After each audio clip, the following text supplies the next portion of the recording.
Pernah ngerasa nggak sih hari Anda tuh rasanya udah berantakan bahkan sebelum bener-bener dimulai? Nah, kali ini kita bakal bongkar sebuah sistem buat ngebangun ketahanan mental dari seorang pensiunan Navy SEAL, DJ Shipley. Tenang, ini bukan soal latihan militer yang gila-gilaan kok. Ini tentang gimana caranya ngambil alih kendali hidup kita yang dimulai dari hal-hal paling sepele di pagi hari. Oke, kita mulai dari titik paling bawah. Anda merasa seperti korban. Saya merasa tak berdaya. Dengerin deh kata-kata itu. Ini bukan cuma kalimat biasa. Ini adalah pengakuan yang jujur banget dari DJ Shipley waktu dia ada di tengah-tengah hujan peluru di Irak. Sebuah momen yang, anehnya, justru jadi titik awal dari sebuah transformasi yang luar biasa. Jadi, ini dia peta perjalanan kita kali ini.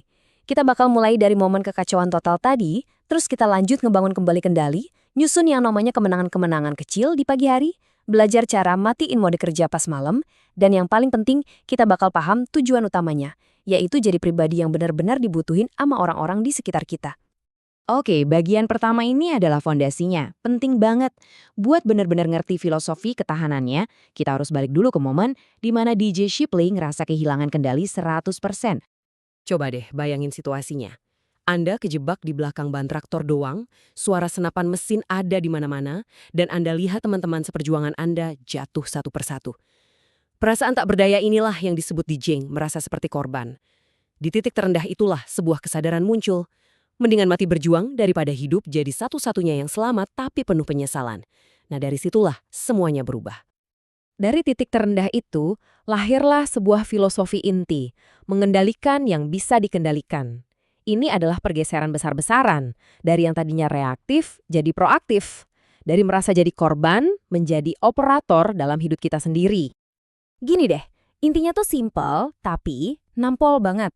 Anda kan nggak bisa ngontrol cuaca, macet di jalan, atau mood atasan Anda kan? Tapi Anda bisa 100% ngontrol apakah Anda bakal mencet tombol snooze atau enggak, apa yang Anda makan buat sarapan, dan gimana Anda ngerespons email yang nyebelin itu. Nah, inilah inti dari mengendalikan yang bisa dikendalikan. Dan seberapa jauh filosofi ini bisa diterapin? Bayangin ya, sebelum DJ Shipley nyentuh mesin kopinya di pagi hari, dia udah nyelesain 25 hal yang sepenuhnya ada dalam kendalinya. 25. Ini bukan tugas-tugas raksasa loh, tapi tindakan-tindakan kecil yang ditumpuk terus-menerus dan akhirnya nyiptain momentum positif yang nggak bisa dihentikan buat seharian penuh. Terus, gimana caranya ngebangun momentum itu? Semuanya dimulai dari apa yang dia sebut kemenangan mikro pagi. Ini adalah rutinitas pagi yang super terstruktur, yang dirancang bukan buat nyiksa diri, tapi buat ngebangun fondasi hari yang kokoh, selangkah demi selangkah. Perhatiin deh detailnya. Jam 5 pagi, alarm bunyi. Langsung matiin. Nggak ada tawar-menawar sama tombol snooze, lupakan. Ponsel bahkan nggak disentuh. Semuanya dari mulai pasta gigi yang udah ada di sikatnya, sampai baju yang mau dipakai, itu semua udah disiapin dari malam sebelumnya.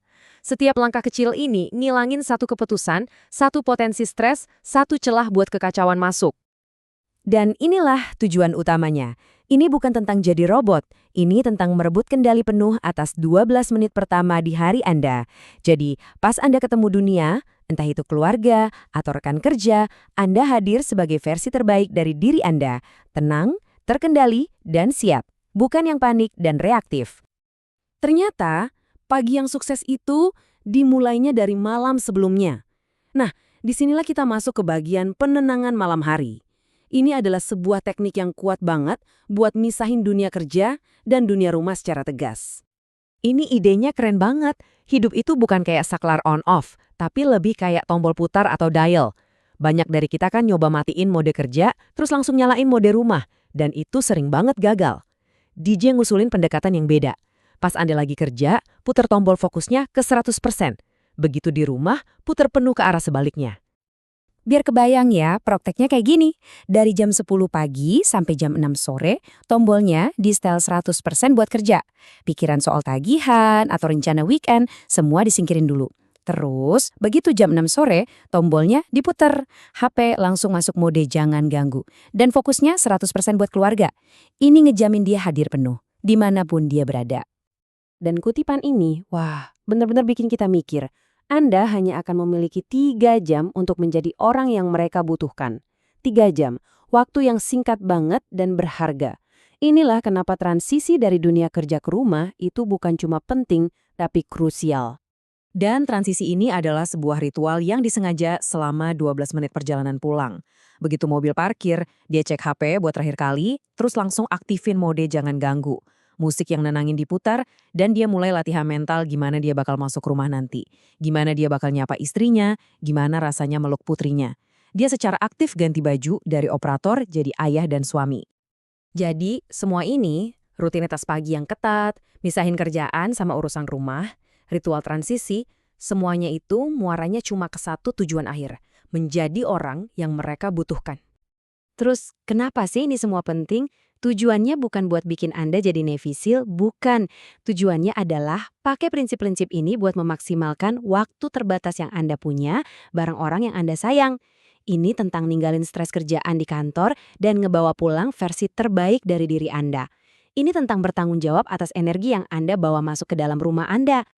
Nah, setelah kita bongkar semua kerangka kerja ini, pertanyaannya sekarang balik ke Anda. Nggak usah mikirin tujuan besar yang rumit dulu. Coba pikirin buat besok pagi aja. Apa satu hal kecil yang bisa Anda kendalikan malam ini? Mungkin nyiapin baju olahraga, atau bahan sarapan, atau sekedar ngisi botol minum, buat mastiin Anda mulai hari esok dengan sebuah kemenangan.